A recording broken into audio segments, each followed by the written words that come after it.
I do have. എന്താണ് I do have എന്ന് പറയുന്നത്? എന്താണ് അതിൻ്റെ മീനിങ്? അതുപോലെ തന്നെ ഐ ഡിഡ് ഹാവ്, അവിടെയും എന്താണ് മീനിങ്? അത് ഏത് സിറ്റുവേഷനിലാണ് അത് ഉപയോഗിക്കുന്നത്? ഇന്നത്തെ നമ്മുടെ ടോപ്പിക് അതാണ്. ഐ ഡു ഹാവ് എവിടെയാണ് ഉപയോഗിക്കുന്നത്? ഐ ഡിഡ് ഹാവ് എവിടെയാണ് ഉപയോഗിക്കുന്നത്? ഇത്തരം സെൻറ്റൻസുകളെ പറയുന്നത് എംഫാറ്റിക് സെൻറ്റൻസസ് എന്നാണ്. എന്താണ് എംഫാറ്റിക് സെൻറ്റൻസസ്? എംഫസിസ് കൊടുത്തുകൊണ്ട് പറയുന്ന ഒരു കാര്യത്തിന് ഊന്നൽ കൊടുത്തുകൊണ്ട് പറയുന്ന സെൻറ്റൻസസ് ആണ് എംഫാറ്റിക് സെൻറ്റൻസസ്. അപ്പോൾ എംഫാറ്റിക് സെൻറ്റൻസസിൽ ആണ് ഇങ്ങനെ പറയുന്നത്.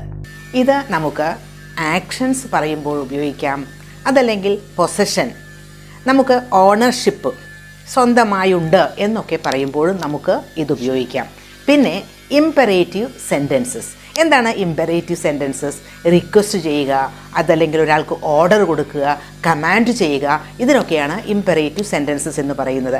അത്തരം സെൻറ്റൻസസിലും നമുക്ക് എംഫാറ്റിക് സെൻറ്റൻസുകളായിട്ട് ഉപയോഗിക്കാം. ആദ്യം നമുക്ക് ആക്ഷൻസ് നോക്കാം. ഡു, ഡസ് ആൻഡ് ഡിഡ്, ഈ 3 ഹെൽപ്പിംഗ് വേർബ്സ് ആണ് ഇതിന് ഉപയോഗിക്കുന്നത്. പ്രസൻറ്റ് ടെൻസിലാണെങ്കിൽ ഡു ആൻഡ് ഡസ് ഉപയോഗിക്കാം, അതേസമയം പാസ്റ്റ് ടെൻസിലാണെങ്കിൽ ഡിഡ് ഉപയോഗിക്കാം. അപ്പോൾ പ്രസൻറ്റ് ടെൻസിലെ കുറച്ച് എക്സാമ്പിൾസ് നമുക്ക് നോക്കാം. ഞാൻ ഫിഷ് കഴിക്കാറുണ്ട്. അത് ഒരു പ്രസൻറ്റ് സിമ്പിൾ ടെൻസിലുള്ള ഒരു സെൻറ്റൻസാണ്, റെഗുലറായിട്ട് ചെയ്യുന്ന ഒരു കാര്യം. I eat fish. ഇതിനെ നമുക്ക് ഒരു എംഫാറ്റിക് സെൻറ്റൻസസ് ആയിട്ട് പറയുക എന്ന് പറഞ്ഞാൽ, ഐ ഈറ്റ് ഫിഷ്, ഞാൻ ഫിഷ് കഴിക്കാറുണ്ട് എന്ന് പറയുമ്പോൾ അത് ചിലർക്കൊന്നും അത്ര വിശ്വാസമില്ല. അപ്പോൾ ഞാൻ കഴിക്കാറുണ്ട് എന്ന് പറയില്ല. നമ്മൾ മലയാളത്തിലാണെങ്കിൽ എന്താ പറയുക? കുറച്ചുകൂടി ഉറപ്പിച്ച് ഞാൻ കഴിക്കാറുണ്ട് അങ്ങനെ പറയും. നമ്മുടെ ആ ഒരു ടോണൊക്കെ ഒന്ന് മാറ്റി നമ്മൾ പറയും അല്ലേ? ഉറപ്പായിട്ടും ഞാൻ കഴിക്കാറുണ്ട് എന്നൊക്കെ നമ്മൾ പറയാറുണ്ട്. പക്ഷേ ഇംഗ്ലീഷിലാണെങ്കിൽ പറയേണ്ടത് I do eat fish. I do eat fish. Normal വേയിൽ പറഞ്ഞപ്പോൾ എന്താണ്? I eat fish.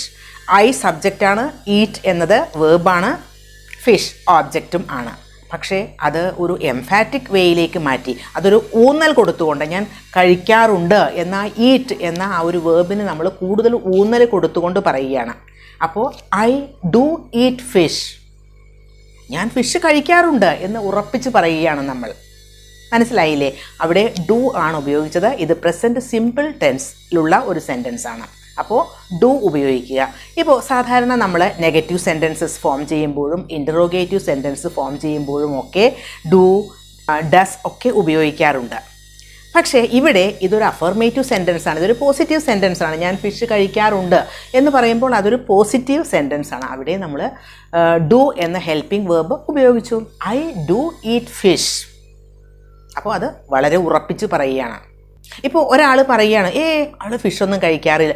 അപ്പോൾ എനിക്ക് ഐ ഡു ഈറ്റ് ഫിഷ്, ഞാൻ ഫിഷ് കഴിക്കാറുണ്ട്.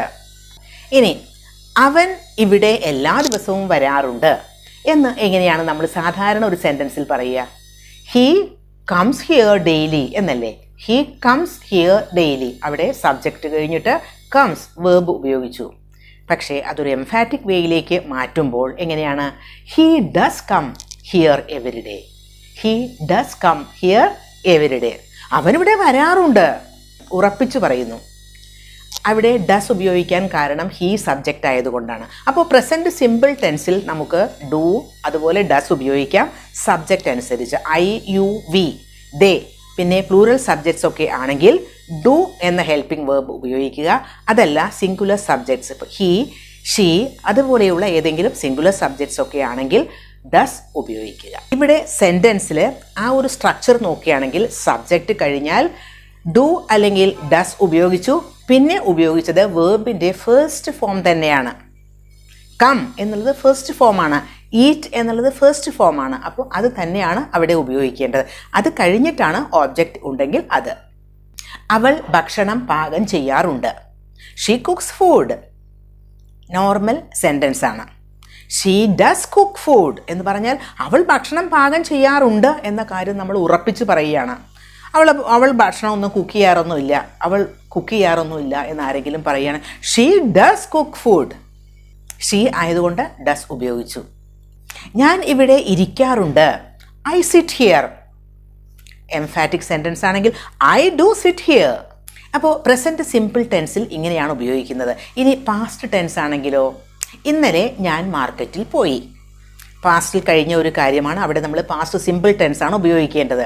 I went to market yesterday, അതാണ് normal sentence. I went, I കഴിഞ്ഞിട്ട് വേർബ് ഉപയോഗിച്ചു. വെൻറ്റ് എന്നത് പോകുക എന്നതിൻ്റെ പാസ്റ്റ് ടെൻസ് ആണ്. അപ്പോൾ I went to market yesterday. ഇത് അവൻ മാർക്കറ്റിലൊന്നും പോയില്ല എന്ന് പറഞ്ഞാലോ, he did go to the market. He did go to market yesterday. അവൻ ഇന്നലെ മാർക്കറ്റിൽ പോയി. അതിനെ നമ്മൾ ഉറപ്പിച്ച് പറയുകയാണ്, വളരെ എംഫസിസോടുകൂടി പറയുന്നു. അവിടെ അപ്പോൾ ഒരു ഊന്നൽ വന്നു. ആ വെൻറ്റ് എന്നതിന് നമ്മൾ കൂടുതൽ, ആ പോയി എന്ന ഒരു കാര്യത്തിന് കൂടുതൽ ഊന്നൽ കൊടുക്കുന്നതിന് വേണ്ടിയിട്ടാണ് ഡിഡ് ഗോ എന്നുപയോഗിക്കുന്നത്. He did go to market yesterday.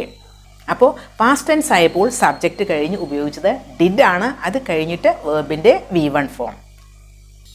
I punished him, ഞാൻ അവനെ ശിക്ഷിച്ചു.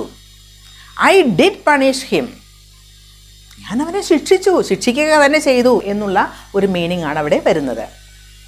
അത് വെറുതെ പറയുന്നതല്ല, അത് ഉറപ്പായിട്ടും ചെയ്ത ഒരു കാര്യമാണ് എന്ന അർത്ഥത്തിൽ. ഇവിടെയൊക്കെ നമ്മൾ പറഞ്ഞത് ആക്ഷൻസിനെ പറ്റിയാണ്. ഈറ്റ്, കുക്ക്, വെൻറ്റ് എന്നൊക്കെ പറയുന്നത് ആക്ഷൻസ് അല്ലേ. അപ്പോൾ നമ്മൾ ആക്ഷൻ വേർബ്സ് ആണ് ഇവിടെ ഉപയോഗിച്ചത്. ഇനി നമുക്ക് പൊസഷൻ നോക്കാം. പൊസഷൻ എന്ന് പറഞ്ഞാൽ ഓണർഷിപ്പ്. എനിക്ക് സ്വന്തമായൊരു കാര്യം ഉണ്ട്, പൊസസ് ചെയ്യുന്നു എന്ന് പറഞ്ഞാൽ ഓൺ ചെയ്യുന്നു. അപ്പോൾ പൊസഷൻ്റെ കാര്യത്തിലും നമുക്ക് ഇത്തരത്തിൽ എംഫാറ്റിക് സെൻറ്റൻസസ് ഉപയോഗിക്കാം. ഐ ഹാവ് എ കാർ, എനിക്കൊരു കാറുണ്ട്. പക്ഷേ കേൾക്കുന്നവർക്കതൊരു വിശ്വാസം പോരാ. അപ്പോൾ എങ്ങനെയാണ് പറയുക? I do have A car, എനിക്ക് കാറുണ്ട്.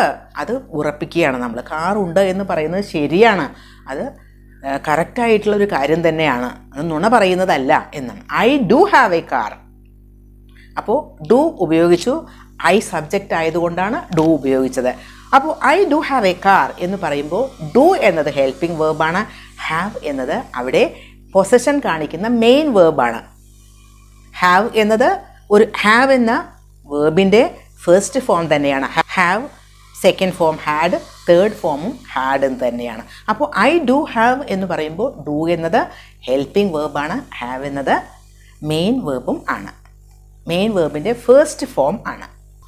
ഇനി ഷീ ഹാസ് എ കാർ എന്ന് പറഞ്ഞാൽ അവൾക്കൊരു കാറുണ്ട് എന്നല്ലേ. She has A car. ഇത് എംഫാറ്റിക് സെൻറ്റൻസിലേക്ക് മാറ്റി പറയുമ്പോൾ എങ്ങനെയാണ് പറയുന്നത്? കുറച്ചുകൂടി എംഫസിസ് കൊടുത്തിട്ട് she does have A car. She does have A car. നോക്കൂ, ഡസ് ഉപയോഗിച്ചു, ഷീ സബ്ജക്റ്റ് ആയതുകൊണ്ടാണ്. അപ്പോൾ ഇവിടെ ഡസ് എന്നത് ഹെൽപ്പിംഗ് വേർബാണ്, ഹാവ് എന്നത് മെയിൻ വേർബാണ്. അതിൻ്റെ ഫസ്റ്റ് ഫോമാണ് അവിടെ ഉപയോഗിച്ചിരിക്കുന്നത്. She does have A car. ഇവിടെയും ഡു ഉപയോഗിക്കേണ്ടത് ഐ, യു, വി, ദേ, പിന്നെ പ്ലൂറൽ സബ്ജക്ട്സിന്. പിന്നെ അതല്ലെങ്കിൽ സിംഗുലർ സബ്ജക്ട്സ് ഹീ, ഷീ, അതല്ലെങ്കിൽ വേറെ സിംഗുലർ സബ്ജക്ട്സ് ഒക്കെ ആണെങ്കിൽ ഡസ് ഉപയോഗിക്കുക. I do have, she does have, he does have, they do have, we do have, the girls do have, the girl does have. She has a lot of money. അവൾക്ക് ഒരുപാട് പൈസയുണ്ട്. കേൾക്കുന്നവർക്ക് അത് വിശ്വാസമില്ല. അപ്പോൾ എന്താ? She does have a lot of money. She does have a lot of money. ഇനി past ടെൻസിലും നമുക്ക് പൊസഷനെ പറ്റി പറയണമല്ലോ. ഇന്നലെ കുറേ പൈസ എൻ്റെ കയ്യിലുണ്ടായിരുന്നു. I had a lot of money yesterday. I had ഉപയോഗിച്ചു. ഹാവിൻ്റെ പാസ്റ്റ് ടെൻസാണ് ഹാഡ്. പക്ഷേ അത് നുണ പറയുന്നതാണെന്ന് മറ്റുള്ളവർക്ക് തോന്നിയാലോ? I did have a lot of money yesterday. ഇന്നലെ എൻ്റെ കയ്യിൽ കൂടുതൽ പൈസയുണ്ടായിരുന്നു എന്ന് പറയുന്നതിന് നമ്മൾ കൂടുതൽ എംഫസിസ് കൊടുത്തുകൊണ്ട് ഉണ്ടായിരുന്നു, അത് ഞാൻ പൊസസ് ചെയ്തിരുന്നു എന്ന ഒരു കാര്യത്തിന് കൂടുതൽ എംഫസിസ് കൊടുക്കുന്നു. അതാണ് I did have. I had എന്ന് പറഞ്ഞതിന് പകരം ഐ ഡിഡ് ഹാവ്. നോക്കൂ, ഡിഡ് ആണ് ഉപയോഗിച്ചത്. അത് കഴിഞ്ഞിട്ട് ഹാവ് എന്നതിൻ്റെ ഫസ്റ്റ് ഫോം ആണ് അവിടെ ഉപയോഗിച്ചിരിക്കുന്നത്. അത് മെയിൻ വേർബാണ്. ഇനി അടുത്തത് ഇംപെറേറ്റീവ് സെൻറ്റൻസസ്. എന്താണ് ഇംപെറേറ്റീവ് സെൻറ്റൻസസ്? നമ്മൾ ഒരാളോട് ഓർഡർ ചെയ്യുന്നു, ഒരാളോട് ചില കാര്യങ്ങൾ ഇൻസ്ട്രക്ഷൻസ് കൊടുക്കുന്നു, അതല്ലെങ്കിൽ ചില റിക്വസ്റ്റ് ചെയ്യുന്നു, ചില കാര്യങ്ങൾ റിക്വസ്റ്റ് ചെയ്യുന്നു. അതിനെയൊക്കെയാണ് നമ്മൾ ഇംപെറേറ്റീവ് സെൻറ്റൻസസ് എന്ന് പറയുന്നത്. Sit here come here, go എന്നൊക്കെ പറയില്ലേ, ഇതൊക്കെയാണ് ഇമ്പറേറ്റീവ് സെൻറ്റൻസസ്. അവിടെയും നമുക്ക് ഈ എംഫാറ്റിക് സെൻറ്റൻസസ് ആയിട്ട് ഉപയോഗിക്കാം. പക്ഷേ ഒരു കാര്യം ശ്രദ്ധിക്കണം, അവിടെ ഡു എന്ന ഹെൽപ്പിംഗ് വേർബ് മാത്രമേ ഉപയോഗിക്കുകയുള്ളൂ. കം ഹിയർ എന്ന് പറയുമ്പോൾ ഇവിടെ വരൂ, സാധാരണ രീതിയിൽ പറയുന്നതാണ്. ഡു കം ഹിയർ എന്ന് പറഞ്ഞാൽ ഇവിടെ വരൂ എന്നതിന് കൂടുതൽ ഒരു സ്ട്രെസ് കൊടുക്കുന്നു. ഡു സിറ്റ് ഹിയർ എന്ന് പറഞ്ഞാൽ അവിടെ ഇരിക്കൂ, അത് വളരെ സ്ട്രെസ് ചെയ്തിട്ടാണ് പറയുന്നത്. Do come to my house, do come to my house എന്ന് പറഞ്ഞാൽ എന്തായാലും നിങ്ങൾ വരണം, ഉറപ്പായിട്ടും നിങ്ങൾ വരണം. Do come to my house. Help him എന്ന് പറഞ്ഞാൽ അവനെ സഹായിക്കൂ. ഡു ഹെൽപ്പ് ഹിം, എന്തായാലും ഉറപ്പായിട്ട് അവനെ സഹായിക്കണം എന്നാണ്. അപ്പോൾ ഇംപറേറ്റീവ് സെൻറ്റൻസസിൽ നമുക്ക് ഇതുപോലെ എംഫസിസ് കൊടുത്തുകൊണ്ട് പറയാം. ഇപ്പോൾ ഇന്നത്തെ ഈ lesson emphatic sentences, I do have എന്ന് പറയുന്നത് എന്താണ്, ഐ ഡിഡ് ഹാവ് എന്ന് പറയുന്നത് എന്താണ് എന്ന് മനസ്സിലായല്ലോ. I do have A car, I do have A car എന്ന് പറഞ്ഞാൽ എനിക്കൊരു കാർ ഉണ്ട്. I did have A car, എനിക്കൊരു കാർ ഉണ്ടായിരുന്നു. അത് നുണ പറയുന്നതല്ല, ഉണ്ടായിരുന്നു. അതാണ് എംഫസിസ് കൊടുക്കുന്നത്. അപ്പോൾ ഇന്നത്തെ ലെസൺ യൂസ്ഫുൾ ആയിട്ടുണ്ടാകും എന്ന് തന്നെ കരുതുന്നു.